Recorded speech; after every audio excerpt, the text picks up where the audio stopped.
because the time is nigh. And I'm going to start this thing off in 3, 2, 1. You can't reach inside the screen to move things in your computer, but you can use the mouse. We have Brian, the tennis player.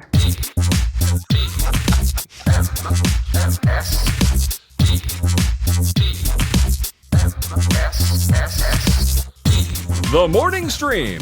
He's taking a dump in a can.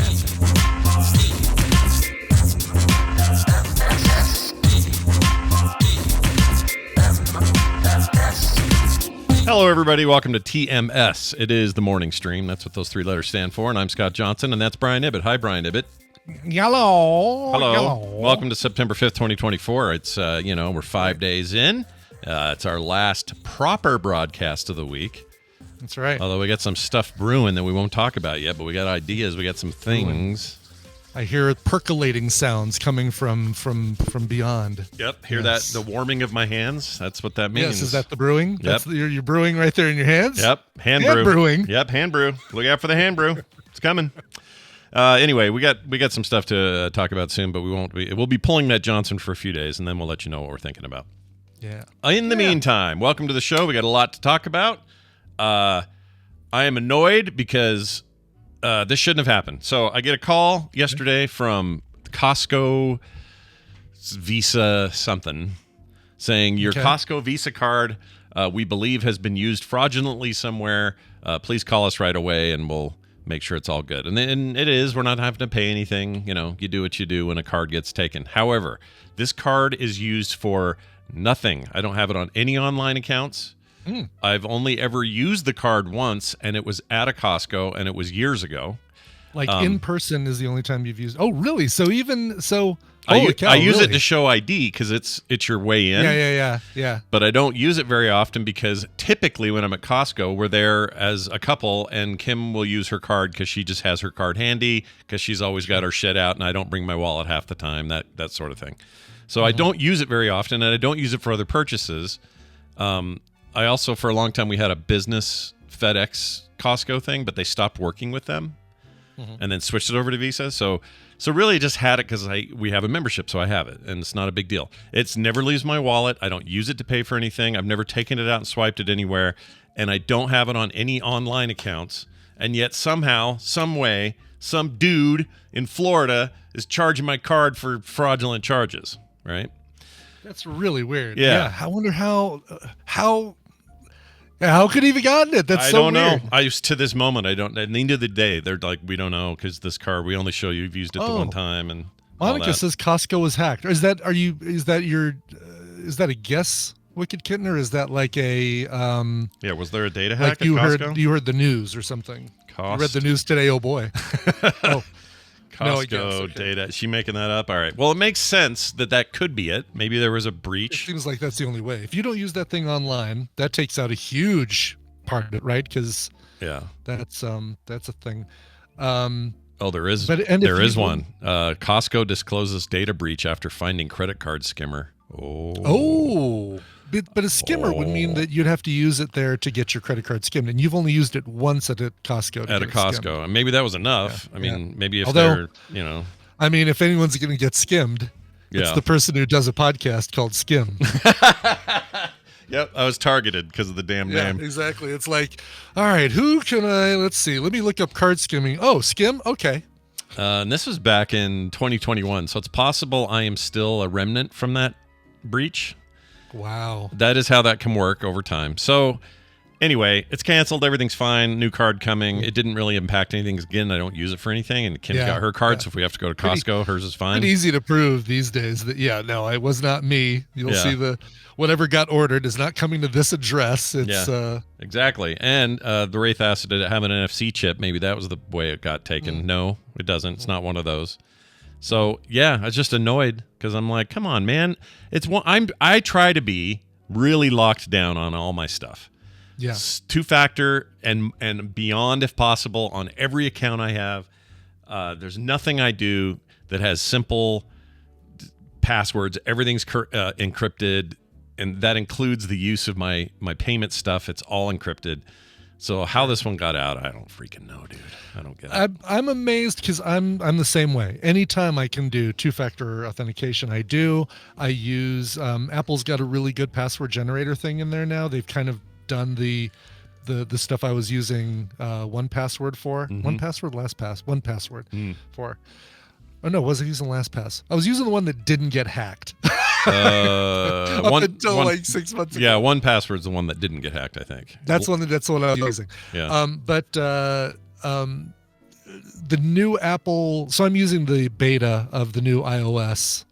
And they've got a thing now that in the security password section of the home app or whatever, it will tell you, oh yeah, this email address appeared in a data leak. This password appeared in a data leak. And you can actually view the password that they have.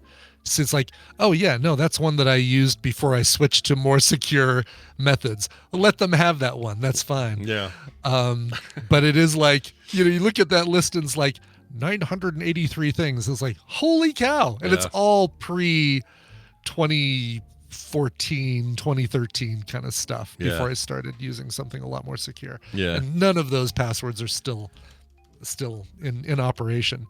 But that's right. They have what's that called? Watchtower. It's called. Is it Watchtower? It's great. I love it. Just brought it up. Let's see if I have anything compromised. At the moment, it says I have a score of 1029, which is fantastic. It says overall password strength is in the high levels. Let's see. I have 3 expiring items, 14 passkey possibilities. So if I wanted to use passkey, I could use more of those. It's cool. Yeah, it tells you like, oh, these sites that you've used in the past now have passkeys. It's like, oh yeah, give me the bio, whatever it is, like the fingertip on the keyboard, the face in the camera, the whatever. Only one compromised website, Spoutable, which I don't even use anymore. Oh, I signed you up for that. Was that you? Okay, great. Yeah, I signed you up for Spoutable. Wonderful. Yeah. I think that was like trying to be a Twitter competitor or something. I don't know what Spoutable was. I forgot. Yeah, I think it was actually. It was like wasn't it a thing that would combine all of your, at the time, all the 4 social networks that existed at the time Spoutable was created, and give you one feed that had all of those in there? Yeah, and then everybody started stopping their APIs, or at least Twitter did, so maybe that's why that went away. I don't remember why I quit using it, but I don't know. I really like 1Password a lot, so I've stuck with it. The way Apple's integrated is pretty good, but it's problematic that for people that use other platforms, like if you're on Linux or other stuff, you're kind of screwed. Yeah, I've got a Windows machine here next to me that sometimes I use the same accounts over there for things, and so it's like, well, nope, I'm going to be using that on Windows. I'm not using Apple's 45-digit weird-ass password thing, because there's no way for it to autofill on that device over there. Or there probably is if I installed Safari and logged in and all that, but... Yeah, you're not going to go through that, though. Lame. I'm not going to go through that. I don't want to. No. So anyway, careful out there, everybody. Your cards might be available. I don't know. That's right. Hey, Brian, you've prepared a quick quiz for me, and I'm very curious. I prepared a quick quiz, my friend. I am seeing Beetlejuice tonight. And it got me thinking about like, oh yeah, how long has it been? It's been 36 years for Michael Keaton between when the original Beetlejuice came out and when this new one came out. And I'm thinking, is that the longest? It's got to be one of the longest gaps between the same actor playing the same character in 2 movies. And I'm not talking about, an actor like, what's a good example where they've never really stopped, like Michael or Tom Cruise playing Ethan Hunt for the Mission Impossible. He's just been playing that for a long time, but there are not big gaps in there like there was for Keaton as Beetlejuice. Sure. And I want to see how many of the top 10 you can get, and maybe I give you the 2 years of the 2 movies, and you see if you can get the actor and the character or the movies. I sure can try. Yeah. I don't think I'm going to do very well, but that sounds reasonable as a contest. Sure. Yeah. And what we can do, the way this is laid out, it's not really easy for me to scroll through and find. So if you guess one that is not the one I'm telling you, but it is in the top 10, then I will I'll zip back and honor that. Okay. All right. Let's talk about number 10 here. 1961 was the first appearance. 2 movies, 1961 and 1986 was the sequel featuring the same actor playing the same character. Oh my gosh. 27 years difference for this guy. Okay. Give me that year. 61. Yep. 61 was the first movie. Okay. And 86 was the sequel. Oh, I think I know this. Okay. The Paul Newman deal. Color of Money is the new one. Yeah. First one is The Hustler. Very good. Okay. That's a ding. Yeah. Yeah. Woo! Paul Newman playing Fast Eddie Felson. Well done, sir. Jeez. I couldn't think of All right, anything else that would have been that would have happened that way except that one movie. So for whatever reason, that just stuck out in my head. All right, I feel Very good. good. All right, I was terrified should. of this contest. Now I feel Yeah. pretty good. Oh now. no, you should feel very proud of this one. All right, let's see here. This one, I don't have the year. 30 years apart. The first movie came out in the 60s. The sequel came out in the 90s. Let me see if I can get the actual years for these. 60s and 90s. 1968 for the first movie, and let's see, 1968 to 1998, almost exactly 30 years. 98. Yeah, 68 to 98. Ocean's 11, maybe. No. No. Damn it. Yeah, no, none of the original Ocean's 11 was the Rat Pack. So none of those people. Oh yeah, the same reprised people those. didn't come back in. Duh. Right. No, this was actually 2 people, Jack Lemmon and Walter Matthau. Ow! The original Odd Couple was 1968, and the sequel was 1998, featuring Jack and Walter. Wait, was that a actual Odd Couple? It was called The Odd Couple too. Yeah, remember they did. that. They did other movies together, right? Like they did Grumpy Old Men and all that. Yeah. Grumpy Old Men, right? But this was, if you would have asked me, I would have said no. There was no Odd Couple 2 movie in the 90s. But yeah, sure enough, it was. Those 2 were in JFK as well. People always forget they showed up, and they Oh, weren't together in it. They were in whole separate scenes, no separate connection, scenes. but they were both no in shared, that. No Yeah. shared scenes. Huh. JFK is a great. banger for cameos. It is It unbelievable. is. I mean, that is your ground zero for your Kevin Bacon Yeah. 6 Degrees, really. Yeah, he's literally in it. And then everybody, and John Candy plays this amazing lawyer from like New Orleans. It's that movie, as much as I think it's a crackpot theory, that movie's awesome. It's good. Yeah. I love it. Anyway, all right. All right, let's go to another one. Let's see. 1983 was the last movie to feature this actor as that character, until 2015 when he came back to the role. I'll tell you, it's a he. 32 years between this 32 one. years. 1983 to 2015. 2015. Yeah, and I'll say multiple people on this one. Oh, there's more than one person in it. There's more than one person. Yeah, it's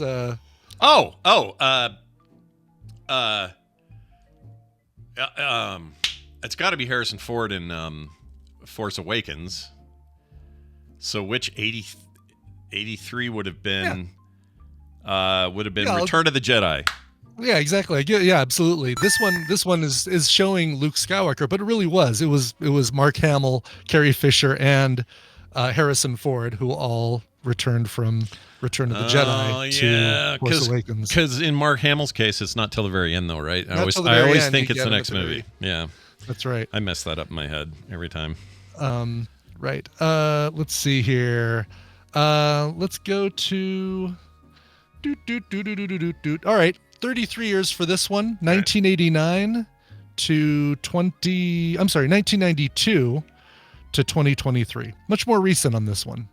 Oh my gosh. 92 to 2023. So 33 years. 92, 2023. How is that possible? I think they looked at the this person played this role in 3 movies, and they were looking clearly at when they said it was 33 years, they were doing the math from 1989. Oh my gosh. But it really should be from 1992 to 2023, which would make it 31 years. Gap. We saw this and hated it. Except we liked him. Oh shit. You're really good at this. I think you're getting it. Yeah. Okay. What's wrong with me? Michael Keaton, Batman, yes. and the Flash deal from last year. Correct. Yes. Very good. Jeez. Was it just called The Flash? It's just called The Flash. It's just called The Flash. Okay. Yeah, 2023. Okay. Looks like this list came out in 2023. So I think there are, which is why Beetlejuice and Beetlejuice aren't on here. So, all right, 35 years for this one. So that would be, what were the years on this one? Do I have 2017 was the newer movie. Blade Runner and Blade Runner 2049. Very good, yes. I knew that had to be it. We're back to Harrison Ford. Yeah. We're back to Harrison Ford. Yeah. How about another one that's 36 years? I believe 1986 to 2022. 2022, 89 to 2022. 86 to 2022. 86, sorry. 86? 86. Shit. This one's harder. 2022. 2022. Oh, I'll bet it's Bill and Ted do other stuff. I didn't see it, so I can't think of the name. But it's got to be the Bill and Ted movie. It is not, but that's a really good guess. I wonder what they're not even on this list, surprisingly. They should be because, right, it was Bill and Ted Save the World or Save the Universe, or no, I can't remember the new one. I can't. Face the Music. That's right. That's the new one is. No, 86 was our first appearance of Tom Cruise as Maverick. Top Gun! Shit! Yeah. I should have had that one. Yeah. Also, I think the Bill and Ted thing was a year prior, or maybe even in the pandemic, because it went straight to video or something. It did go straight to video, so 2020, and Bill and Ted Go to Hell, or what was it called? Bill and Ted. Bill and Ted. Bogus Journey. Bogus Journey. They go to hell. Bill and Ted Go to Hell. Well, they do. They do. You're right. You're right. Yeah. I love the Reaper in that. He's so good. He's great. Yeah. William. Not Hickey. Hold on. Something Mather, similar to Mather, but not Mather. He's in all the Bear-Bont movies. Yeah. Sadler. William Sadler. All right. Love that actor. This is one that I'm gonna be surprised if you get, because when I saw that there was a sequel, I did not realize that the sequel existed. So 93 was the original film, just 2 films, and the sequel was 2022, featuring the same actor in the same role. 83 to 2022, 39 years. 83. We've already done Star Wars. Mm-hmm. All right, yeah. So that's not Return of the Jedi. Yeah.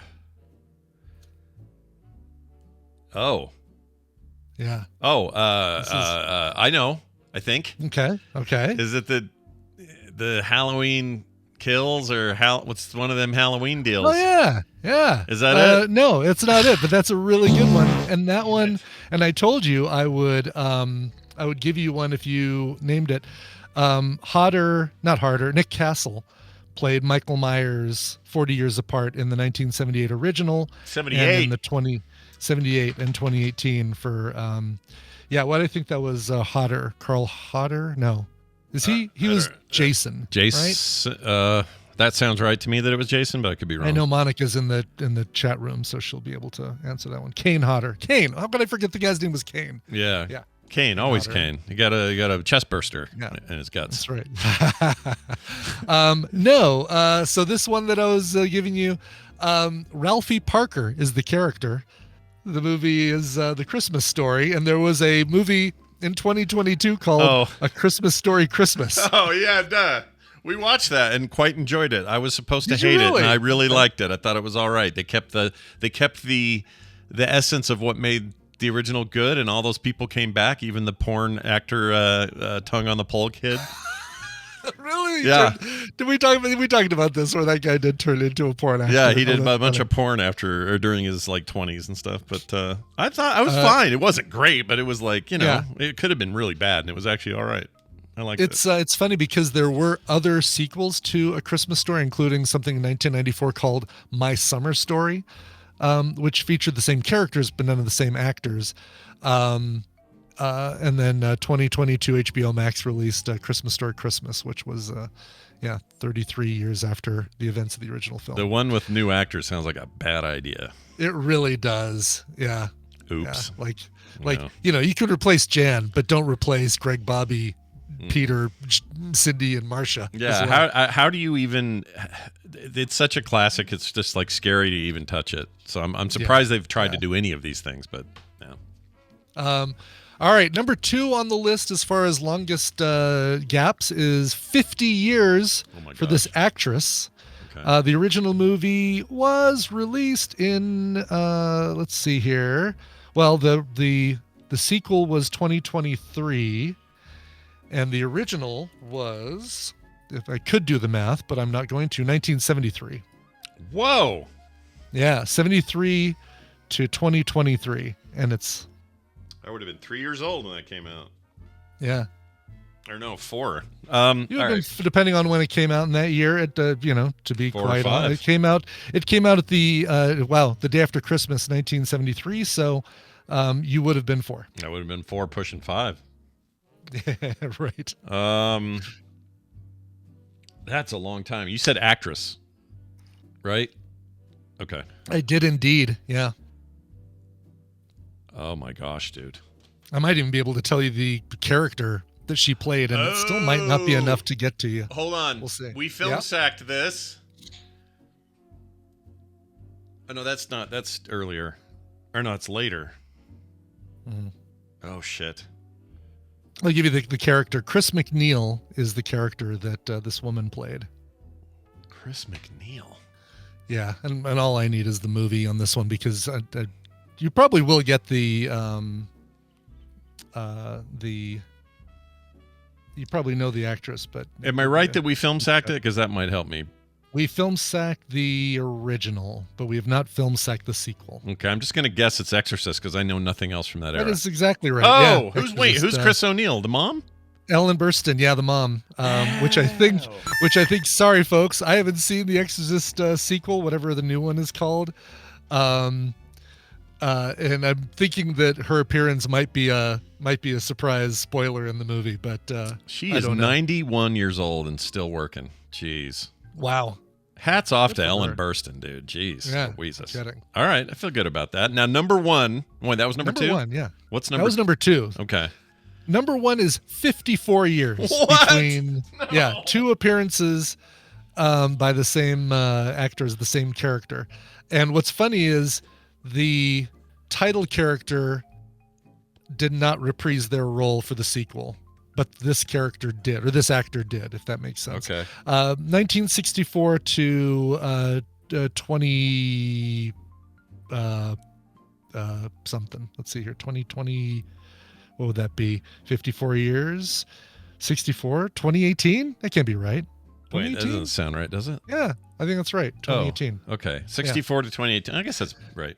Yeah, it just seems like this came out more recently than yeah. Oh my gosh. I don't know if I'm going to know this. 64. It's not going to be Planet of the Apes. That was 68 or 9. Right. 64. That was a 64. long time ago. Holy shit.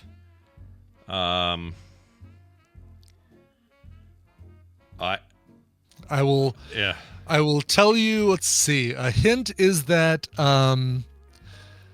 is that too easy a hint? I'll tell you. All right, I'll give you an easy no. Everyone I'm thinking of is dead. Like I'm thinking, oh, is it Marlon Brando? No, he's dead.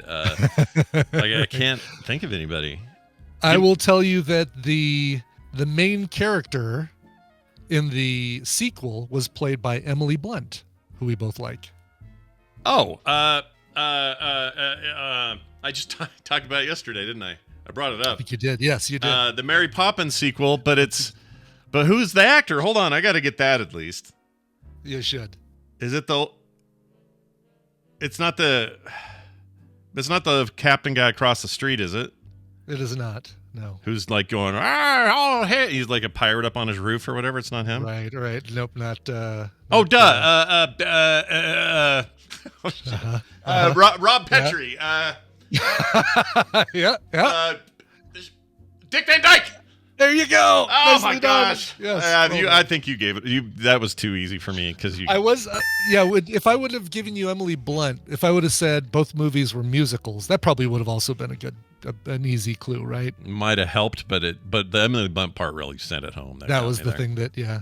I forgot he was in There that. you He go. danced at the end on a desk or something. He did on a desk. And I don't think it was AI. No. I don't think it was a deep fake. No. 54 years apart for Mr. Dawes, played by Dick Van Dyke in those two movies. I saw a YouTube video where Dick Van Dyke was doing just like a bunch of push-ups and sit-ups. The guy's fine. Really? Like Good. I don't know what he's doing. I'll have some of that. Whatever he's yeah, taking. no kidding. Yeah. He's 90, almost 100, right? I think. Yeah. Yeah, he's got to be. Dick Yeah. Van. Let's look it up. Dick Van Dyke. 98, says Ambassador Dillon. Holy shit. Yeah. That guy. And he's super with it. He just won an Emmy for something. Like, man. It's amazing. Hootie42 says, I just imagine Kim laughing in another part of the house as she hears him shouting. It would be kind of funny for her to keep a notepad during the day and just write down the thing that she hears you yell. So, Dick Van Dyke! She writes down Dick Van Dyke. I can tell you a funny thing about that. Whenever Phoebe's here and we're doing the show, whatever they're doing, they're playing or watching Bluey or whatever it is they're doing, she's totally focused on what's happening. But then she'll hear me giggle, laugh, or make a noise, or go or whatever, and she'll look at Kim and go, "See pops, see pops, see pops." Did you need to go check on him? Yeah, she wants to get down here and make sure I haven't died or whatever. It's pretty amazing. Pop, smell toast? Yeah, smell toast. Pops smell toast. Pops have stroke. How'd the chat do anyway? I'm just now bringing it back up. Chat nailed it. They needed the clue on Mary Poppins as well. It wasn't until I said Emily Blunt that I think Rufus El Gato de Baseball got Mary Poppins. Oh, nicely done, guys. Yeah. What'd I get? Alfie's 3 wrong? a good one, right? Because Alfie didn't. Did Michael Caine appear in the Jude Law Alfie, or no? Or I'm just thinking of when he appeared as an Alfie-like character in Austin Powers, right? Oh yeah, it's also similar to the one he played in Miss Congeniality a little bit. That character was a lot like Alfie. I've never seen Alfie, but I always feel like I've seen it, and I don't know why. Maybe it's just because it's the most Michael Caine damn thing you could see. Yeah, it really is. Yeah. Hello, I'm Michael Caine. I love that guy. He's so good. Okay, all right. Now you guys are all saying, Dick Van Dyke is going to die tomorrow because we just talked about him. What is our limit? Like, from the last mention of Dick Van Dyke, what is the amount of time that we won't get blamed? Is it 7 days? So do we have 7 days before? Yeah, we've never established this timeline. Let's do it. Yeah, let's establish it because I feel like we need to. 7 days is 7 Earth days. Okay. I like it. Next TMS. No, that's not enough days. 7. So next Thursday. If Dick Van Dyke is still alive on September 12th, then he dies on the 13th. We can't be blamed for it. Yeah, I think that's fair. That's what I say. I think that's fair. LC Knight says 2 weeks, but I think that's too much because dude's almost 100. You got to give us a break. Yeah. And I want him to go. I love that guy. No. I don't want him to either. But or do we? Maybe the 2 weeks thing. Makes it easier to do the 2 weeks thing because so much else in our pop culture life is 2 weeks. Isn't he one of those guys? Well, we could probably get away with 2 weeks. He seems strong enough. The dude's literally doing push-ups in this video. He's doing push-ups, yeah. So my thing is like, guys like him should be celebrated a little bit more because I don't know has there ever been any controversy around Dick Van Dyke of any kind? Did he ever go, I hate the Jews or any kind of... No, I don't think he did any of that. A Dick Van Dyke scandal, right? Like, he fondled Mary Tyler Moore off camera once. Right. I don't think any of that ever happened. Everyone loved him, adored him, loved working with him. Like, I think he might, and I think he was married to the same person his entire life. Probably. I think you could probably say the same thing for Lucille Ball, right? Yeah, except his name means penis von lesbian. Right, that might be the worst possible thing you could say about Dick Van Dyke, and that's not very bad. Right. Yeah. Penis Von Lesbian changed his name to Dick Van Dyke early in his career to avoid stereotyping. Oh my gosh. Icor, that's the funniest thing you've ever typed in the chat. That was really good. We used to call, when I was a kid, this is lame now. We thought it was hilarious then. Yeah. But when we were teenagers, we called Jolly Ranchers gay farmers. Oh, yeah. It's so stupid, you know. And I don't think that was. I don't think that was. I'd like to say that I'm immune from that kind of crap too, but I'm not. I just can't think of what right now. Yeah. But yeah. Anyway, that's what we did. Don't worry. I'll give you all plenty of stuff to cancel me for later on. I just can't think of anything right now, right this second. Yeah. I think in like Lucille Ball's case, she did fine. Although her and Desi Arnaz didn't work out, I guess. Not that that's controversial. Divorce is but not no, that's fine. He seemed kind of hard to live with, if I'm honest. That guy. He did. Bobble and shit. Come on now. Yeah, I couldn't. I don't think I could. Do it. But that's great. When you get to your 90s and you never had a scandal, it's pretty great. Yeah, absolutely. Yeah. Real quick Lyft story for you, Scott. Oh, I love Lyft stories. Let's do it. Yeah. Hopped in the Lyft yesterday and did maybe about an hour and a half, 2 hours of driving around, and I was basically just about done. And so I go in the app and say, all right, the next ride, because they've already given me queued up another ride for me that is close to where the person I'm dropping off is. The pickup is close by. Yeah. So I get that one. It's getting kind of close to 6 p.m. I want to go home and cook dinner and all that stuff. So I say, okay, make that one my last ride. Mm-hmm. I go to, and then I see where it's going, and I go to what I can only describe as, I think what I described to Tina as, let's see, how did I phrase it? I just called it Gross Hotel Central. Okay. All right. And it is. That's a pretty good description. I like it. That works. The $39 a night American motel across the street from the $39 a night Apple Inn next to the Fairfield cockroach bedbug fest, all that stuff. I was like, oh man, all right, where am I picking somebody up from? So I go to the Apple Inn and pick up a couple, a mother and daughter. And I look and say, oh, okay, looks like I'm taking you to the Mallory Motel. Okay. The Mallory Manor Motel. It sounds skeevy, but all right. It is just as skeevy. But I just, again, texted Tina as soon as I realized where I was taking them. I said, oh, no, I guess it was afterwards. I said, yeah, this is the most lateral move ever. It is. Yeah. Oh yeah, like if let's see, can I send you a link to this? Oh, I can send you a link to this Google search, can't I? I probably can, I'll bet. I probably can. Let's do that. Let's take see a if look. I Googled bad motels and there's a lot of really gnarly pictures, but probably nothing. Like if I put in the search, if I put in the URL, or if I go into the address field, I just get Mallory Manor Motel. But I'll just give you, the name of it, copy and paste that into your, oh, there we go. It did give me, that's funny. Even though it shows Mallory Manor Motel.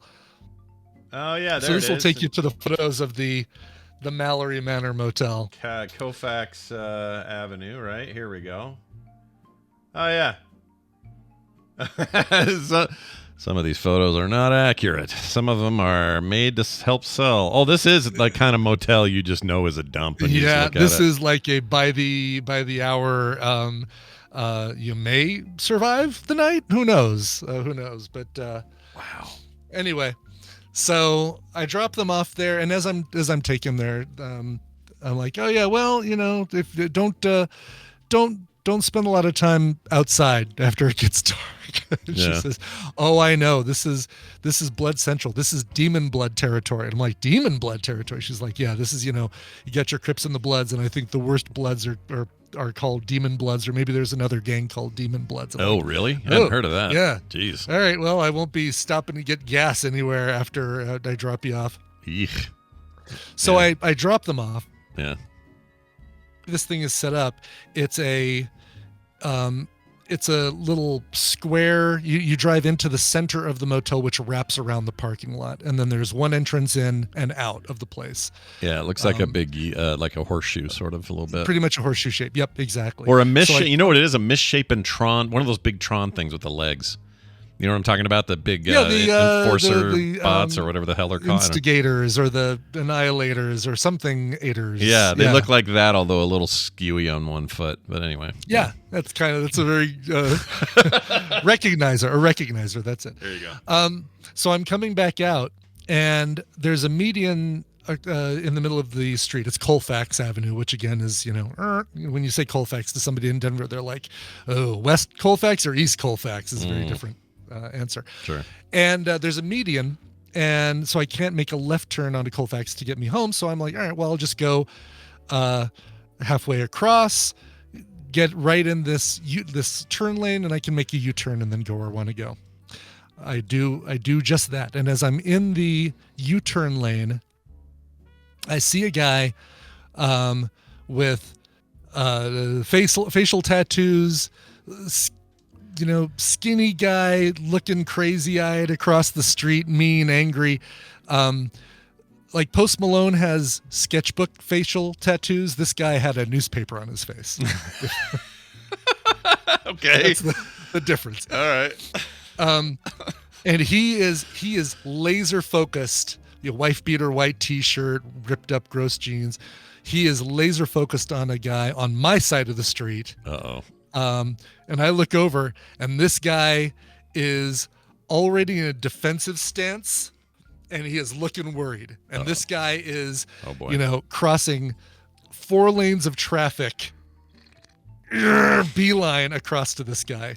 Okay. And I'm like, ooh, do I want to stay and watch? This looks like it could be interesting. And because there's some traffic coming, I kind of have to stay for a minute, and I'm kind of watching, and the two are like circling each other, and facial tattoo guy is like, they're both in their like attack stance, like, and facial tattoo guy is like kicking because this guy, is keeping it kind of at arm's length. Yeah. And finally traffic opens up, and I'm like, all right, well, I guess I need to make my U-turn and go home. Because again, last thing I want is, for one of them to pull out a gun and start, shooting in different directions. And all of a sudden I'm collateral damage. Sure. So, yeah, I get the hell out of there. But I did scour the news all night last night to see if there was any man murdered outside the Mallory Motel. Yeah, you might have been witness to something real gnarly had you hung around. Who knows? Or it probably just petered out. Most people are just chickening or, whatever. I guess gangs are pretty serious. But did you hear this music in your head when you watched them? Yeah. They were like, dun, dun, dun, dun, dun, dun. Yeah, I totally did. Yes, exactly. Fantastic. But it was like, Well, good. I'm glad you were safe, though. Yeah. And, totally safe and fine. Got away from there just fine. And what was the lady? She's just staying there? Or what I didn't ask. I think the Mallory Motel is probably about $10 a night cheaper than the Fleabag infested place that I picked her up from. So I think it was just like a money, but they didn't bring any luggage or anything. So I don't know what the deal was. Weird. Yeah. There's always, it's hard not to want to build a story around it, Oh, totally. And there was such I kind of wanted to, instead of even doing the U-turn, just pull into the parking lot of the hair salon across the street and just kind of sit there and watch a little bit and just see, maybe turn on the old camera on my phone and record it. But yeah, it's like, let's just get home. Yeah, get the H out of there. Get off Colfax. Get home. Right. Exactly. Well, there you have it. Careful out there, folks. Oh, yes. By the way, we got Chuck, another Chuck, not our regular Chuck, but a Chuck. He's still a regular Chuck. Not Amy's person Chuck, but no. Somebody else's person Chuck. A separate Chuck. And he has some thoughts about candy bars, and so we're going to let him speak. Hey, morning, guys. This is Chuck Byers calling about for the TMS show. You guys are talking about candy bars. A couple of years ago, we went to Iceland, and I'm a big fan of the black licorice. I know a lot of people don't like it, but I do, and they love it in Iceland. They have this candy bar so you imagine 2 sort of Twizzler pieces of licorice completely coated with milk chocolate, and it amazingly goes together so well. The bar is, I don't even know how to pronounce it. It's Draumur. You can only get it in Iceland, but it's fantastic if you like black licorice. So check it out. Draumur, I guess is how you say it. I don't know. Yeah. But it's really good stuff. Love the show. Take it easy later. Did you find a picture of it? I did. Yeah, here's the photo. Let's see. Let's see if here we go. Let's get you a picture with the actual contents of it. Oh, why isn't this? All right, I'm gonna screenshot. That'll work. I can't right click and copy. Me. This looks like when you build a wall and there's two pieces of rebar that are holding that foundation wall up. Oh yeah, look at this. All right, so chat, there it is. This is something I can't do the black licorice. Really. I can't do it. Now, see, I am not a fan at all of the salted licorice. Like, remember we got the black licorice little monkeys, I think they were? Yeah, those were bad. And I'm a fan of black licorice. I'll eat I'm the guy who says, you need me to finish off those black jelly beans in the bottom of the bowl? Sure, help me out. I will totally have those. But I could not do the salted licorice. That stuff just made me retch. This chocolate and licorice, gimme. And I'm bummed to say that I do not see it on Amazon's site, or I would order some right now. They don't sell these, eh? I wonder if you can get like a home goods. I noticed really up their game on where they get their stuff. So it used to be you could go in there and find strange things from around the world, but you were never really sure where it came from. Sometimes it'd be obvious because it was in Korean or something, but sometimes it's like, is this German? Is this Australian? And now they have signs on all of the shelving that has a flag of the country of origin. So if you want to find something from Iceland or Finland or something like that, they'll have the Finnish flag, the Icelandic flag, all this sort of thing, and then you can grab them that way. They very well may have some shit like this. I will not be eating it, but I'm glad it's there for people who like it. The Free Rangers, we need to get Brian salted licorice flavored thickened liquid. Yeah, that I don't even know if I'll be able to open the mailbox without retching. I never throw up, and I'll throw up from that. Horrifying. So I'm finding this Danish confectionery, Licorice by Bülow. Klaus von Bülow, the guy who kept his wife barely alive so that he could collect all of her money. Yeah. That Bülow. Yeah, that guy. But it's like a little sampler box of it's freaking beautiful. Hold on, I'm going to send you a photo. Like this is apparently what you get when you order the Licorice by Bülow box set right here. And they're little bonbons, like little chocolate covered bonbons. Oh, look at those. Yeah, Licorice by Bülow. That's a name I'll never forget now. Okay, here it is, chat. Look at that. What do you think of these? So Lacrid is a good name for something like this. That sounds gross to me. Let's see. Milk. It sounds milk. Lacrid. Oh, Lacrid. Sure. Yeah. Let's see. Chocolate-coated gourmet licorice produced in Denmark. This is probably exactly what you want, dude. You probably love this. I think is what I want. Yeah, look at the sampler, though. Yeah. Like little hexagons of chocolate goodness. Yeah. Is that Lacrid there in that photo? No, that ain't her. All right. No, it's probably Bülow, actually. Yeah. 100% gluten-free licorice cooked with rice flour. How do you... Yeah. I don't even know how you make licorice. Where's that come from? That's an interesting question. I mean, it's anise flavored. It's like probably... It's Phillips 66 chemical cast off. Yeah, I'm sure you probably make it like you do some sort of extruder, right? Based on the shape, that twisty shape. I'm guessing that it's like you put all of your materials into an extruder and it extrudes it, and then you just cut the shapes you want and twist them together. Yeah. Not anise flavor. Anise. Mason Gregory, anise flavor. Anise. Don't forget, it tastes like anise. Oh, Hootie says rice flour equals hello high blood sugar. Oh, yeah, really? Rice flour is the worst. Shoot. Well, rice anything is really high, unless you're doing the gross stuff, but it's better for you. What is it? The multigrain. It's better for you, but. Oh yeah, sure. So regular. I'm going to order. I don't know if I'm going to order one of these. These sampler boxes look like they might be. You're only getting, what is that, 7 pieces of four different things, 7 pieces for $30. Yeah. I might just see if I can get one of their little jars of these chocolate covered. Let me see which one's got the highest number of positive reviews. I think they're all- my favorite thing is the culty photo at the bottom. Have you seen that? The one with the windmill. Yeah. Well, I don't know if there's a No, it's the one where they all look like I haven't seen that. 1960s Communist Party something. Oh yeah, right there. Yeah, with all their almost like Nehru jackets. Yeah. And one guy who's escaping on a bicycle. Yeah, Get him! It's Benny Hill getting the F out of there. It is Benny Hill. There's something weird about it. I guess those are all worker, like you'd wear this in the factory. Yeah. It looks culty to me. You zoom in on that, and there's a lot of people smiling, but there's a couple of people who look like they're asking for some help. Oh, some grumps. Let's see. Yeah. Oh yeah, a couple of these people are like, Yeah. I don't want to be here. Get us out. They make me work here. This Benny Hill guy's not all happy. You think that guy's happy, but he's not happy. I have to wear a hefty steel sack to work. Please get me out of here.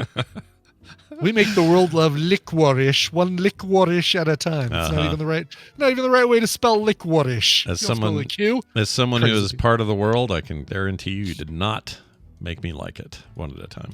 All right, I got to figure out. I'll have to talk to one of our Danish listeners and see what they'd recommend that I try. But give me I am all over a milk chocolate covered licorice tasty treat.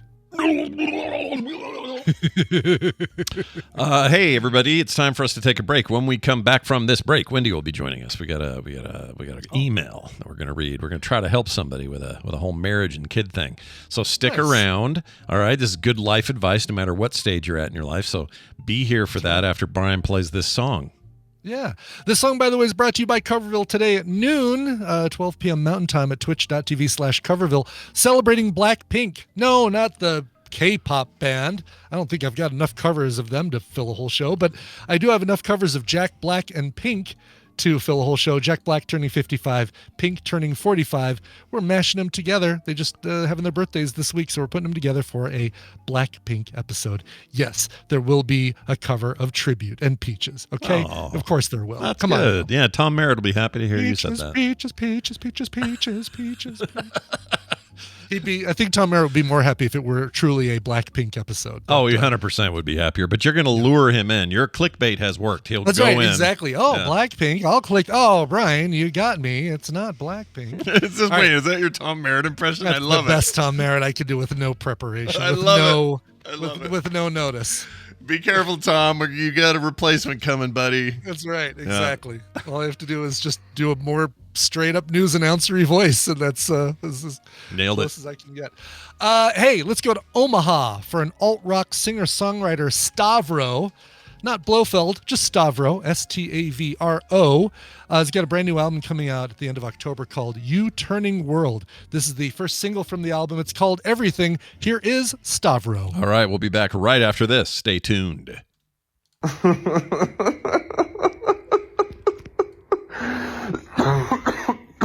Huevo means egg.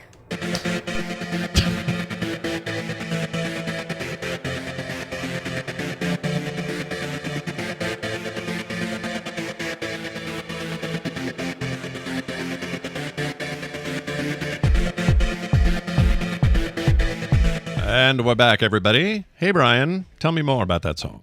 Yeah, that is the song Everything by Stavro, Stavro. He's got a brand new album coming out the end of October. October 25th, you can buy his whole album, You Turning World. But that little taste right there is just for you. It's called Everything. That was Stavro. Fantastic. Stavro. Oh, that's weird. Why? I added Wendy, but Ernst Stavro Blofeld. It's really weird how Wendy, when I call Wendy, she's the only one this happens to, the call will start, but I'll add her and she'll be added to our list, but she doesn't start ringing until some time passes. What is that about? Stupid thing. I don't know. I'm annoyed by this. All right, well, we're ringing her now. We'll see what happens. See if we can get her in here. Have received no text as to any delay. So that usually means we're good. So we'll find out shortly as we wait for her to arrive. She sent me a link to a YouTube video of a guy who goes to the Minnesota State Fair and just chronicles all the new food for the year.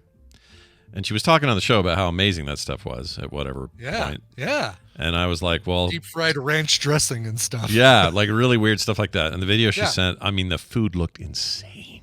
This would be a dream job. Not really a dream job, but I'd love to do that and get paid to do it. Is like go to the state fair and sample everything and do a YouTube video about it. Oh my God. Yeah. And he had a lot of bits and stuff. So I'd need the paddles at the end of the day, but oh, I know that voice. How about we play this? Here's another Minnesota tradition that's not so easy to throw in the garbage. Like deep fried ranch dressing. You don't have to throw this away. It's Wendy, almost called you Johnson. Wendy Dunford, my sister, who took her married name from her husband. Anyway, she's here. Therefore, she's no longer Johnson. Yeah. My neighbor, by the way, her name is. I met her recently. Her name is Wendy Johnson. No and way. I was like, why? Freaky. And why she's or from I? Australia, and I was like, wait, what? Really? Is it why or I? Which way does she lean there? Why? The wrong way. Now because the you're typical way, the normal way, not the stripper way, like your name, like not that. No, way. mine's the Barbie stripper version, like Tiffany with an I, or what else? Yeah. Welcome to the center stage. It's a Wendy on the center stage. Put your hands together. Savannah with a smiley face for one of the A's. Yeah. Yeah, exactly. Love it. Well, it's good to have you here. Hope things are going well. How was Adam's birthday, by the way? Happy birthday to Adam. It was good. It was very good. He's, everyone gets older as time goes on. Yeah. It's great. He hit a big, well, you know what? We play this for those people. Happy birthday. There you go. Happy birthday to him. Who's that? That is a lady from The Sopranos who used to date Tony Soprano back when he was younger. Oh, that's right. Tony Soprano. Yeah, and then tries to come back and get with Tony again because she wants the money or something. And she does like this Marilyn Monroe dance for him, and it's really annoying and gross. Anyway, that's where I got that from. Hey, let's get into it today. Wendy comes on the show and uses her actual therapy job to help you guys for free right here on the show. And boy, howdy, do we have a nice email today. I'm going to read this one. Yeah. Let me pull up this and kill that. All right, here we go. This is from an anonymous poster who says, hello, Scott, Wendy, and Brian. 4 years ago, might even be today if you use this on August 22nd. Nope, we're a little later than that. Yep. Anyway, my wife and I got married after dating for 8 years. We won't even get into the fun of planning a pandemic wedding. Ha ha, after we got married, we started trying to have a family. That ha ha was his, not mine. After 2 years, just making sure people, I'm not improvising in the middle of this thing with a ha ha. Also, you're terrible. Ha ha. Hoo-ha is even better. All right, he says, after 2 years of nothing happening, we decided we should go see a doctor, meaning trying to have a family. Nothing happened. We both get tests done, and it's determined that I am the one that has the issue. Like Hank Hill and his narrow urethra. Okay, now I am improvising. Anyway. All right, stop. The doctor said I have less than a 5% chance of producing a child. We were floored, but got through that together. Fast forward roughly 8 months. Lo and behold, my wife is pregnant. We were both ecstatic. But sadly, it was not meant to be, and my wife experienced a miscarriage, which, again, we got through together. We were referred to a fertility specialist and started going through the steps of that whole process. There's one test my wife would have to do that would be painful, and straight away she said, no, I don't want to do it. While I'm sad we stopped going that route, I never forced the issue, but deep down I'm still sad. But it is what it is, and would never change this much. I love and cherish this woman. That's a hard sentence. Never change how much I love. How much? Yeah, there you go. Yeah, he put his instead of how, but yeah. How much I love. I don't know why. Just a typo. But anyway, the point is, now they're at this stage. I have people in my extended family who this story is the exact template of what they went through, and then they ended up adopting, which is an option here, I suppose. But Wendy, not an easy thing. Right? Especially because it's him. Like he knows it's him that's the quote unquote problem. It's not really a problem, but it's the reason they can't conceive. It has something to do with him. And even when she did, we had this terrible thing happen. So where do you tell a couple like this? And you work with couples a lot. I don't know if it's specifically about fertility issues, but how do you want to approach this one? Well, I'm going to do a big group modeling project here. Okay. Go. So notice this person does not ask us a single question. Yeah. So they may have one. They just Right. didn't write in here, and we could make it up. But I want us to all try something together. Okay. All right. This is really hard and really sensitive stuff, and it's, it I don't know, depending on the family you grew up with, you probably weren't talking about urethras and that doc says something's wrong with my semen, that stuff. That is Raising Arizona. Thank you. Okay. Anyway, but that may not be happening for you, or should it maybe be a public conversation? So it's really private. It's very sensitive. This is really difficult. And so I want us to walk through how we are there for someone in this circumstance, how we might show support. And then we can make up a question they might have, like, what do I do? We'll say that's the question, some advice on how to handle that his wife doesn't want to do this difficult procedure.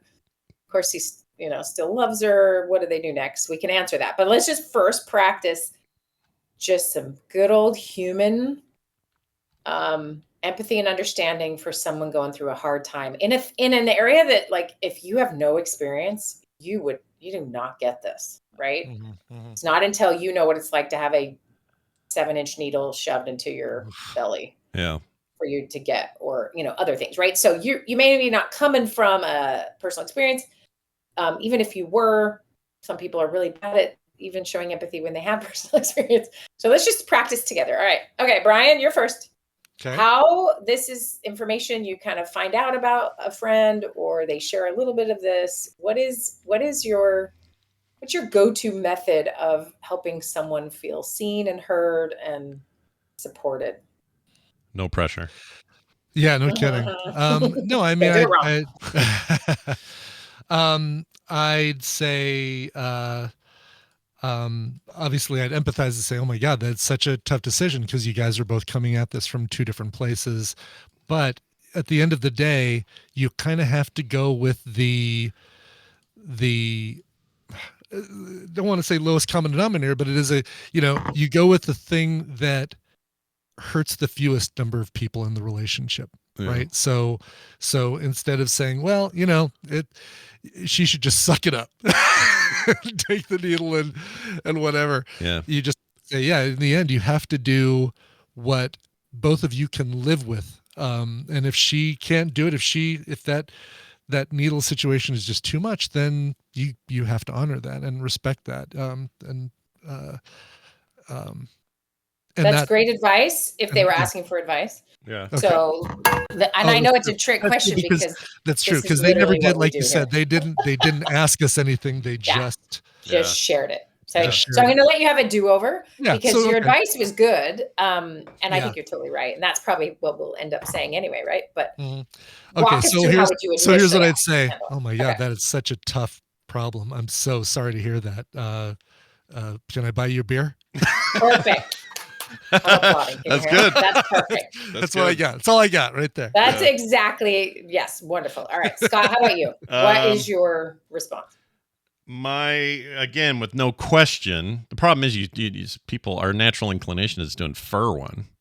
Right. We've done it today. I did this Answer with this a question when no question has been asked. Yeah, because we're connecting all the dots and going. And we're extra primed because this is literally what we do. Yeah, that's true. I'll give us all a break on that one. But yeah, I would probably, I don't know. I think Brian's simple approach is the right one. I think I would probably do something similar. It would be like, I always think of what Kim and I would do together. For whatever reason that comes to mind, that we would do. I would hear about this. I would tell Kim. She'd go, "Oh, we should do something for him," and then we'd send something to the house and just say, "Hey, we're thinking about you guys. I know you're going through a rough one." We'd do that. That's kind of our weird love language sometimes, where it's just like, "Hey, send a box, send something they like." Here's a casserole. Yeah, here's a giant bucket of jambalaya to last you 2 weeks or whatever. We do that more often than not, rather than try to verbalize all of the nuances of why we feel bad for them. Instead, it's just like, here's something comforting and just know we're thinking about you. That's how I would probably do it. Mm-hmm. And I need her to help because she makes the jambalaya. I don't make that. Do not eat Scott's jambalaya. No. He sends you especially- jambalaya. Do Right. not eat Definitely don't eat his brownies. Yeah, no, that's a tough thing. I mean, as humans, and even in relationships, there are times we have to sit and say, you're not asking me to solve your problem. You're just asking me to listen. Tina, this is big with Tina too. It's like, we'll do it. We'll watch, we'll be aware of doing that to each other. You know, she'll say, oh my God, work. I have this guy who's just being a total jerk and he's, you know, blah, blah, blah. And I know that it's not, what I need to do is not say, oh, well, you know, here's what you do. You sit him down, you say, hey, you're being a total prat, cut it out. I just need to be there like, oh God, that sucks. Yeah. And not try and jump into here's how to solve the problem. And there is also a common thing where you and I don't think this is unnatural to feel this way, because you want to solve the problem. You want to solve the problem, but you also want to seem relatable. So often people will say, well, you know, a couple of years ago we did, you know, you want to tell them your piece of similar story. Right. Oh, yeah, the same thing happened to me. And you can even do that without saying, here's how I solved it and here's what you should do. You can just say, oh yeah, God, I've dealt with people like that at work too. And it's so frustrating because they are, you know, they think that they're God's gift to the company. And it's a tough situation. And refrain from going, here's how I handled it. I moved his desk 2 inches back every day before he came into work until he just couldn't come in anymore. And there's a tendency for people to try to make it about themselves because it's I think that is a natural inclination to do that, but I don't think that's ever helpful. I feel like people are always a little bit like, I'm kind of talking about me here, not you. And, you know, right. Yeah. It's a way of empathizing, but you're right. It does. I like how you did it. Focus. You're like, you know what? I have a guy like that at work and I totally understand. That's A, quick, B, relatable, no details. It's just like, I can empathize is basically all you're saying. I think that's good. All you're trying to do is say that, shoot, I've had that problem before, and what you're experiencing is a legitimate conundrum. Yeah. And leave it so at that. You validate that this is a thing you can relate to. You're a good person to have chosen to talk to. Basically the opposite of saying, that's not a big issue. You get over it. Pull up your big boy pants and cowboy up, partner. And also like that sentiment comes across with jumping to advice. Right. Unfortunately, right. You might have the perfect advice to handle this, and they may not be able to hear it because they don't think you've actually heard them first. So it really is a couple example is really a good one, Brian. Like your example of like Tina needs you to hear her out. That's she's actually just processing. Sometimes we don't know we are not. So sometimes she might have to be like, just listen, Brian. And then you're like, oh, now I know what my to-do list is. It's just to listen. But if you're not clear on that, sometimes that can people can hurt each other inadvertently when really they're just trying to rely on the other person for, you know, can I get this out in a safe place? So if someone comes along and tells you this, there's a reason it's spilling out, unless they're a close friend and they're telling you this. Well, I don't know why they chose you at the airport to talk about it, but like, don't know why I picked this seat on the subway. Damn exactly. it. But everyone has a very similar experience, and it really varies with how you're raised. I think sometimes, but I think it's pretty universal. Or it can be, and this could be very American too. Like sometimes I realize like, oh, this is just like American things, but it's somebody just handed you a problem, and so you're going to solve it, when what they actually might have done is asked you for an emotional space, and you're like, yeah, uncomfortable there, so we're going to go to solving. And so that solve feels like I'm helping, I'm doing something. It really does. The brain does some cool stuff, and one thing is when it worries, it's triggering the parts of the brain that feel like it's doing something, which is interesting. And I think I don't know the studies on the brain about someone asking or trying to vent and you trying to solve, but I'm going to guess it's also triggering those same parts of the brain where like, I'm helping, I'm doing a thing, right? And we're all going to do that in various degrees. If we've not experienced how to be there for someone emotionally and feel successful at doing that, we're going right for, well, I got a hammer and nail. Let's do this. Let's build a barrier. I'll go find that guy and kill him. Whatever, like here's what you do. Step 1, you do this. Exactly. Step 2. Yeah. And usually we don't have enough information to actually be giving any advice. So this is why I'm always like, I need more information. When you write these in, please put your birthday. I need to know everything because what I'm making up gaps because I don't have enough information. And we all do that with one sentence. They're like, yeah, my dad died. Oh, I'm so sorry. I'm going to give you space because I don't actually know what to do. In fact, the other day, a friend of mine who's lost a child shared, I guess it was some clip of, I can't ever remember her name. She's like on the morning show. Anyway, she's lost somebody and she described this feeling and she was sending it to us, how people often think when someone's grieving and they've lost someone or they're really going through a hard time, there is this universal weird thought of like, well, they need space. I need to give them space for their family. Yeah. And they need to grieve over there. Or they need they need space. I'm going to make this awkward or ruin or whatever our fear is. Exactly. I don't want to make things worse for you by saying the wrong thing. Well, even when you reach out, it feels like you're creating some vulnerability. Like we recently had somebody in the community, long time, been here forever, pass away. I had a couple in a row actually, but the more recent one was like way back in the Instance days. And when we heard about his death, it was very sudden and kind of out of nowhere. And there was this moment of like, I really want to reach out to his wife, but I don't want to be annoying. And I know how hard this is. It must be. So I just wanted enough information to say, hey, let us know if we can do anything. We're thinking about you, blah, blah, blah. And I went back and forth. Should I even do it? I finally did do it. She seemed very grateful that she heard that we were all thinking about her and, anything we could do and that sort of thing. But you're always like a little bit on pins and needles there. You don't want to overstep and again make this about you, even if it's just you wanting to help. Whatever grieving process they're going through may not include your puzzle piece, And right. And so all of that sensitivity is lovely. But then when you are ever in that situation, and this is what my friend was reminding us all of, is that it's the showing up. Your brain isn't working right when you're grieving. Yeah. It's not. You're not going to say, you know what I need? Okay, I need this and this and this. You can't do that, but you will still need those things maybe, right? So it depends on your closeness to somebody, right? You don't want like, hi, we just met. I'm going to take care of your children. That would be maybe a little much. But sending somebody flowers or a note or just a text, those are, I see you, I hear you. And that's actually what I was trying to have us model here a little bit is here is someone bringing to us something that's really tricky. They're in the thick of this. So I have had some of these experiences. I have had some fertility tests that are awful. My first thought is like, oh, no, I get it. I get why she doesn't want to do this. Yeah. But if I came in with, like you guys are saying, like a quick, like I get you can be really powerful. And then my next step is questions of like understanding a little more if you can tell they really want to talk to you, right? How old are you? I need to know your birthday and what's your sign.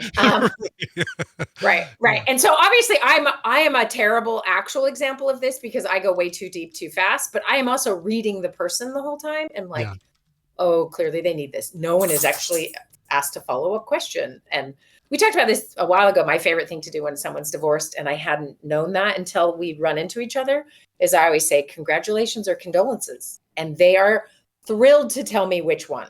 And usually it's one or the other. It's rare that they're like, it's a little of both.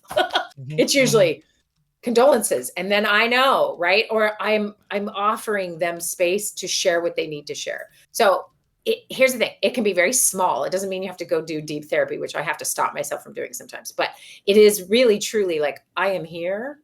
I hear you. And you're making that face, the empathy face, and you're present with them. And that, like, can I buy you a beer is another extension of, here's a thing I can do that is acknowledging this is really tough. And if you don't want to look at my face and we just look forward at the bartender while we have a beer, that is a huge gift. In silence and watch the soccer game that happens to be on the TV up above them. Yeah, as long as you don't get a bartender who spends the entire time going, kids are great. I wish I could have more kids.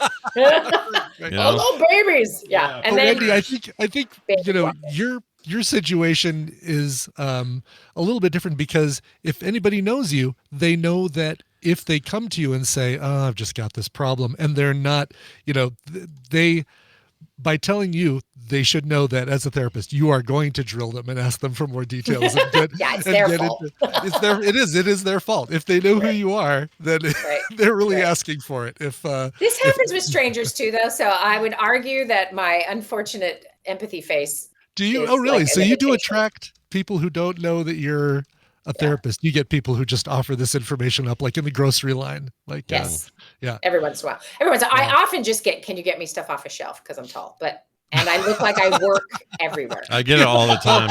You got to quit wearing a red shirt and khakis to Target. I'll just tell you right now. I really Stop do. I look like I know what I'm doing. You have resting. We've talked about this. I was blessed with resting bitch face. I look like I'm pissed all the time if I'm not smiling. And you got resting helper face. And it means that everybody thinks you're in charge of something all the time and that you're happily there to help them. But I also, even with the RBF, I still get asked to get things on high shelves. Yeah. I freaking hate it. We all do. Drives me nuts. Like, hey, get tall or lower it all. I don't care which way. Carry a step stool with you, lady. Yeah, Jeez. Come on. No, I'll do it. It's fine.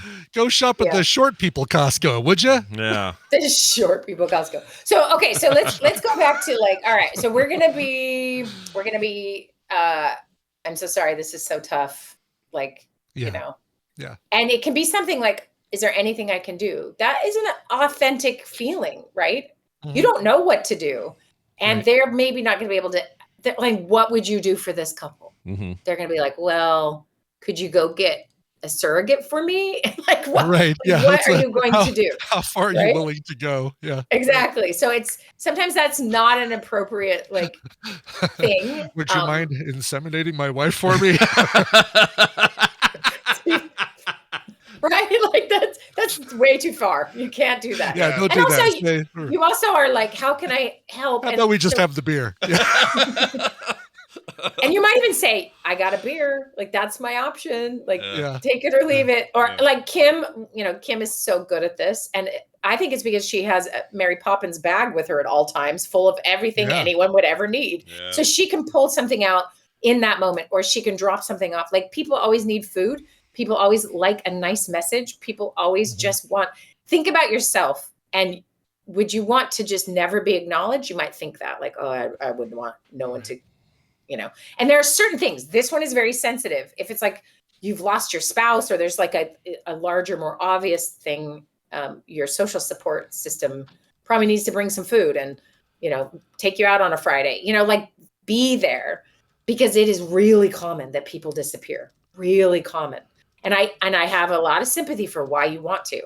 But just know there's a lot of little baby steps and little things you can do. So being someone you can just say, hey, friend, I know this is really hard. Anytime you want to talk about this, I am happy to listen as we stare forward at a soccer game with a beer in our hands. If that is your ability, offer your ability, right?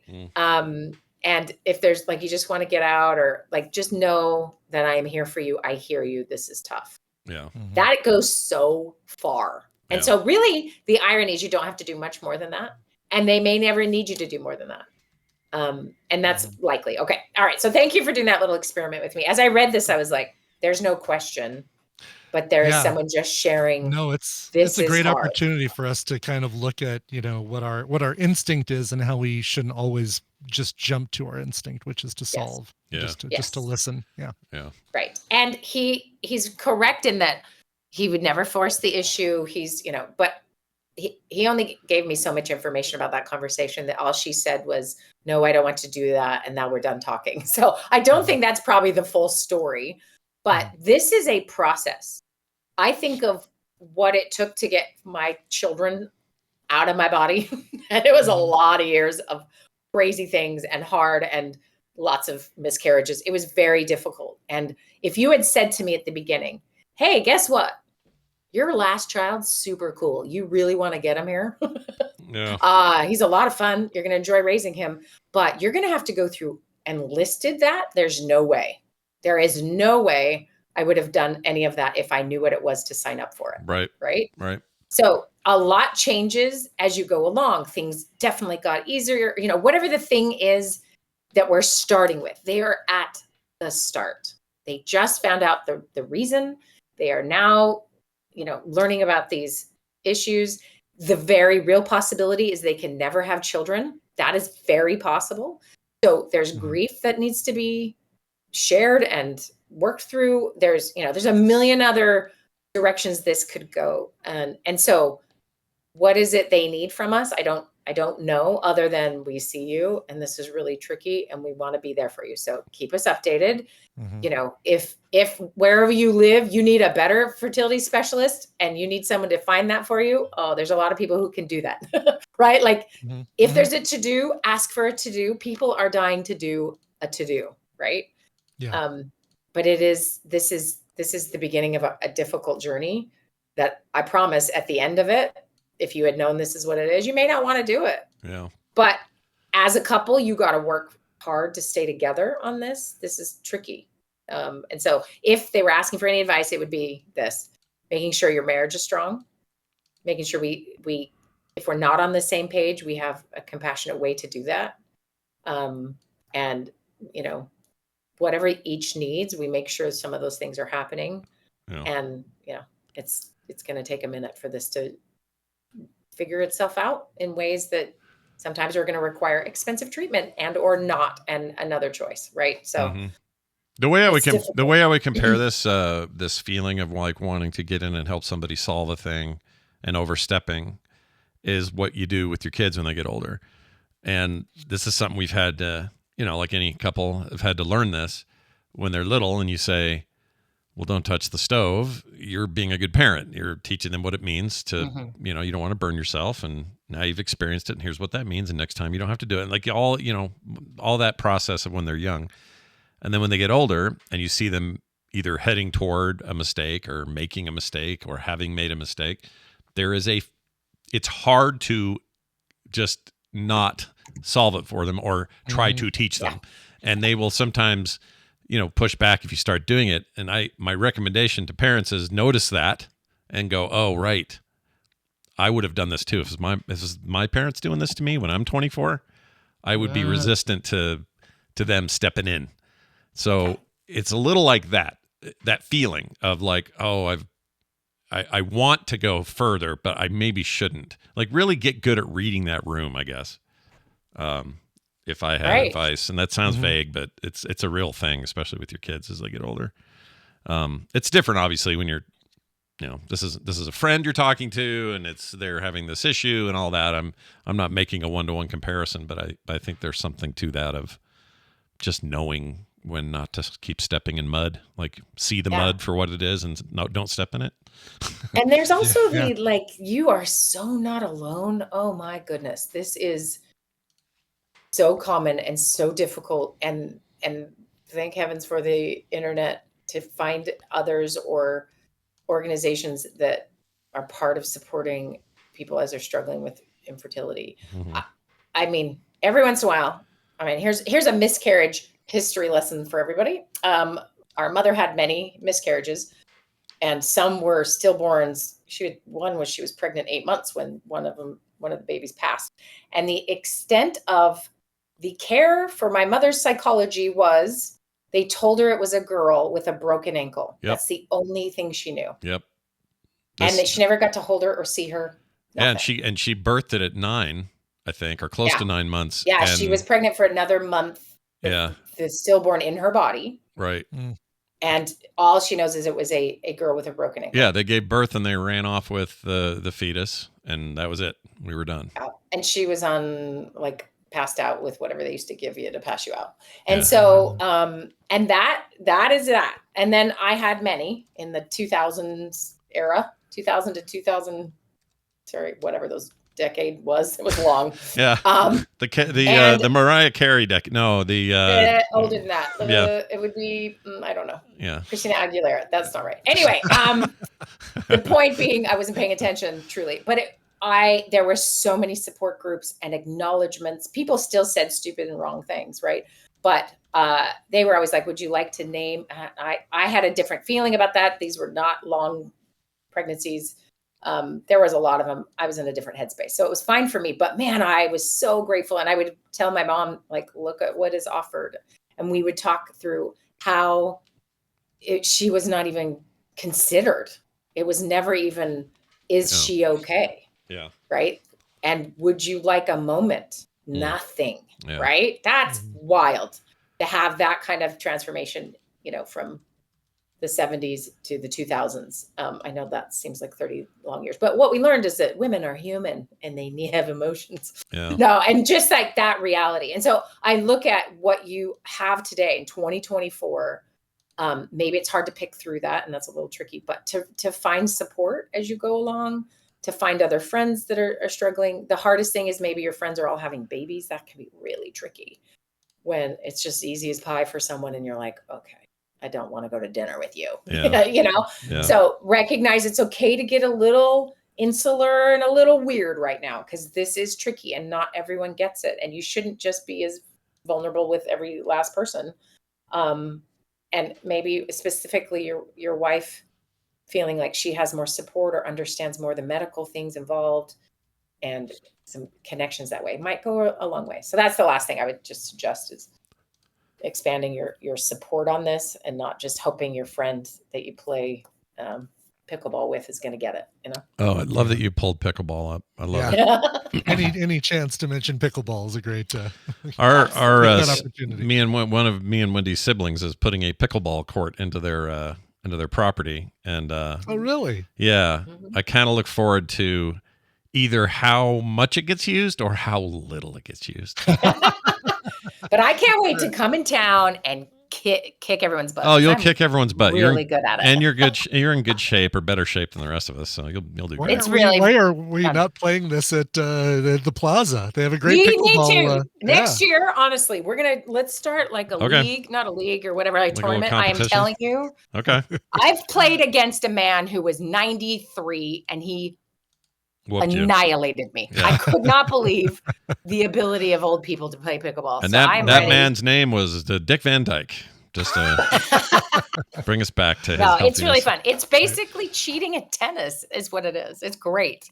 You can't really get hurt. It's cheating at tennis. I love it. That's a great description of pickleball. It's cheating at tennis. It is. I'm sure that the National Pickleball League will not be happy with that description. All right, Wendy, that was fantastic as always. And if you have your own thoughts, feelings, comments about this or anything you would like us to cover on the show, send it to themorningstream@gmail.com. Wendy, have a fantastic week. And we'll see you next time. Bye. Bye. Took a long time for her to respond to that. I was like, did she just hang up? Is she done? Did she just leave? She's used to me cutting people off, so who knows? Yeah, she's just waiting for the hammer to fall, basically. Yeah, the hammer does. It always falls. Brian, it's time for us to end things, but before we do, some reminders. Today, Coverville. Remind folks again what's going on at Coverville. Jet Black and Pink. By the way, first thing you'll learn about Pink, not her real name. I can't believe it. Crazy. Yeah, it's beige. She is turning 45. Jack Black is turning 55 this week, so combining both of those shows into one and doing a Blackpink episode. That'll be noon today, 12 p.m. Mountain Time, twitch.tv/Coverville. You almost got chai all over my screen. I was trying. I saw you taking a drink. I said, let's just do it. Perfect timing to say beige. Nicely done. Tonight at 5 p.m. we'll have Core. Going to be an exciting one. We're going to talk about what happened with that PlayStation game, Concord, and why it got pulled and refunded after just 6 measly days. Well, it turns out it sold like garbage, and we're going to dig into why. Same reason the J-Lo concert got scrapped. a little bit. Bad marketing combo of that, plus, hey, hero shooters aren't what they used to be. Why? But also, it took them 8 years to make it, and also, what's the deal with AAA? We're going to talk about all those things tonight at 5 p.m., plus the games we played. I found a new chorecore game that I'm still getting my head around, but I think I might. This is going to be a problem. It's called Star Trucker.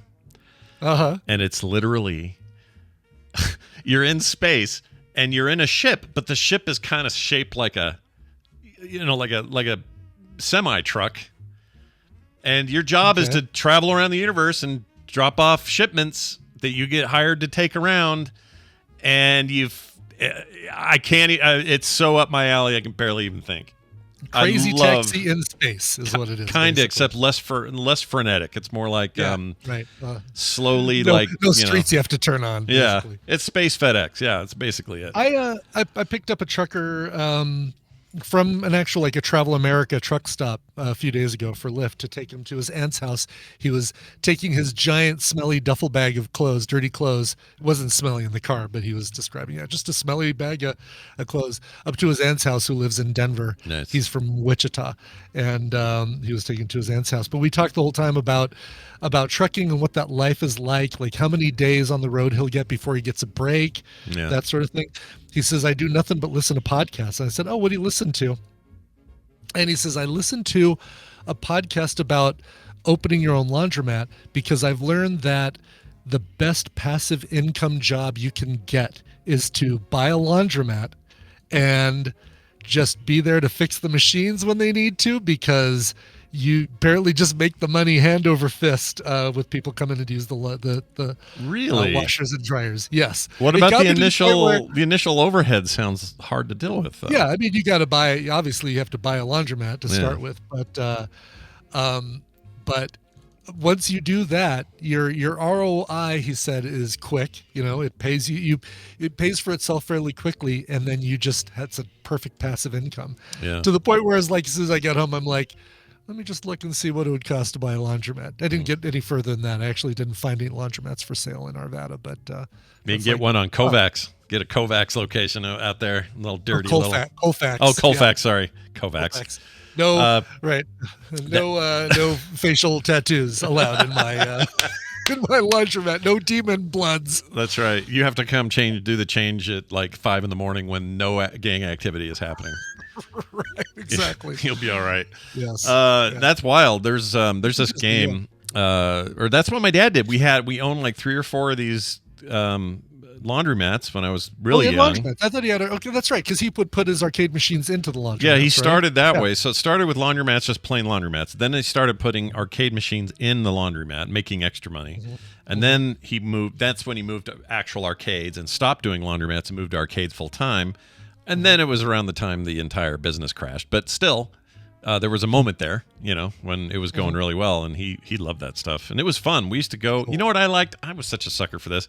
Do you remember these old vending machines that would poop out piping hot, like burn your face off soup? Do you remember these? It's like it was almost just like a broth, like a beef broth that would come out in a little cup, and the cup had poker cards on it. Oh, yeah. Well, we'd have that, like the coffee machine. It would be a machine that did coffee, hot chocolate, and soup. Yeah. Right? Yes. Yeah. All in the same device. It was right. And the bottom of the cup would have the 5th card to see if you actually had 4 of a kind or if it was just 3. Yeah. And you got nothing for it. It's not like you could turn it in and do anything, but there was a little poker mini game on every cup. Play against the person who got soup before you. Yeah. Is what it was. I loved that thing. I don't know why. It's kind of gross because it was all the same spout was pooping out all 3 of those drink types. Right. Yeah. It's really weird. Your soup tasted a little bit like hot cocoa and coffee. Yeah, a little bit. And you felt like it was so hot. The water was so hot that we'd burn our tongues every time. We were just always burning our mouth. Oh, jeez. The 80s. Yeah, the passive income of that, like talking about laundromats and stuff. Tina and I figured this out a few weeks ago and told Tina, I finally figured out what my dream retirement thing is. And it is to open a board game shop in Old Town Arvada that has an office in the back with a big window and speakers. And I would do my podcasting in there. Yeah. And at night we'd have people come in and play board games, and we'd have like a little, beverages, and they could order takeout food and bring it in and that sort of thing. There'd be a little 3D printing business in the back as well, where people could print miniatures for their board games, or I need to print some horns. Horns should be arriving soon, or whatever. But like that is the, like I told Tina, I said, that is my dream. There is not another business like that in Old Town Arvada. There's no, you can go to bars, tons of bars in Old Town Arvada and a couple of restaurants, but no like board gaming space. And so I was like, all right, how do I make this happen? Bobby says your windows are bad for podcasts. Your dream is flawed. Why is that? Why are Windows? Why are Windows? All Apple. Oh, I get it. Windows. I get it. I don't think that's what he means. I think he means like having people staring at you while you're making a podcast, or the sound reverberation or something. Yeah, just darken it so they can see you, but you can't see them. You could do that. Yeah, there we go. Yeah, sound reflections. I mean, the original Frog Pants name came from Kim and I thinking about doing a bookstore for kids, and then we'd have a gallery, and we'd have a little cafe, and Carter would run the cafe. Like, these dreams are similar to mine, and man, if I could figure it, the problem is the location and the property and the cost of all that. If that somehow worked itself out, it'd be an amazing thing. Yeah, happily die. And I want to live above it all, right up on some lofty apartment up there. Holy shit. I would do this in a heartbeat if I could afford it. Yeah, exactly. What do we do? Do we Indiegogo our dreams, Scott, and just let's do it. Let's do it. So we're still producing TMS in our bookstore, coffee shop, and board game 3D printing place. That's right. Let's do it. Let's do it in Green River. We'll meet in the middle. Perfect. I'll bet you we'd get a shop for a screaming deal there. Oh, perfect. Yeah. Hell of a deal in Green River. Might have to do it on the river to save money. But actually do it, exactly. Yeah, we'll see. Right next to the sushi place. All right, anyway, that Core is what... Core. That's where we started with this. Trucker Core. Yep, that's happening tonight, along with some other cool stuff. And then Couch Party tomorrow. We're still... So I was going back and forth with Monica a little bit. I didn't realize this, but we have a Friday the 13th coming up, not this week, but the next week. Yeah, so that might be fun. Like, start... Friday the 13th movie. Oh, tomorrow. And then finish and watch it. The second half of it. Yeah. So maybe we do that. That might be fun. What's the was there a recent, I know there was the new Halloween Ends or whatever it was called with Jamie Lee Curtis. Another one, right? But she's been doing those off and on, been making appearances in some of those Halloween movies all over the place. But anything like that though, something that's like I don't know, just fits the 13th kind of vibe. That'd be fun. Yeah. But I'm totally up for that. Yeah, Monica, let's leave it up to her to pick something for us. Yeah, Monica, you're in charge. You tell us what. You're our star of the hit podcast Gore. Yeah. Check it out today. Yeah, and, Gore. Gore is a good podcast about gory, hoary movies. Well, maybe not. Hoary is not the right word. Horror. Don't say hoary. Don't say hoary. Don't say hoary. Anyway, that'll be tomorrow at 10 a.m. So come all patrons for that. Also, Play Retro on Friday, 1:30 Mountain Time. Me and Dunaway doing it up. And Film Sack this weekend. We are doing Omega Doom. Oh yeah, Omega Doom. I'm actually looking forward to this. I like it when it's like something I have no idea what I'm getting into. Yeah. Could be Daughters of Satan. Could be Baby Driver. You never know. You don't know. You really don't. Yeah. I'm guessing closer to Daughters of Satan than Probably Baby Driver, closer to the former than the latter. Yeah. Man, I love Baby Driver. I'm so glad to have finally seen it. Gosh dang it, that movie. All right, that is it for us. Frogpants.com/TMS for all your needs, and except this one need to play a request. Yeah. Although you can request your requests there, but to play them, Brian has to have them, and then he does them right now. So, Brian, what are you playing? Sure. Well, we've had this guy on a few times for Feud and Asses. No, I guess nobody ever comes on for half-asses. But we've had Yana on quite a few times for the Feud, and he's a member of the Frog Pants Music League and all that stuff. He says, just like 35 years before today, it is yet again my birthday, as it is for Freddie Mercury and Werner Herzog, too. Sad but true. As you read this message, I am waiting for The Who to start their gig, 11:30 Mountain Time. So what better way to celebrate my 36th than by spreading the joy of Mongolian throat singing through TMS? What? Love the show, though. Love, Yana. Yeah, when I say The Who, I'm not talking about Roger Daltrey, Pete Townsend, and the gang. I'm talking about the HU, the Mongolian heavy metal, folk heavy metal group called The Who. Now here's where Hobo Pope D, whose song I said, nope, can't play it, too growly Cookie Monster sounds. In this case, this is how these guys sound. They're Mongolian throat singers. They sound like Cookie Monster, but it isn't accompanied by so, good. That's the difference right there. This pleases me. How about a Metallica cover by The Who? This is Sad But True. This is came out in 2020 as a single that The Who released. And here is Sad But True. This show is part of the Frog Pants Network. Yes. Get more at frogpants.com.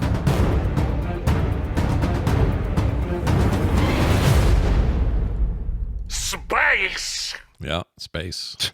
Space!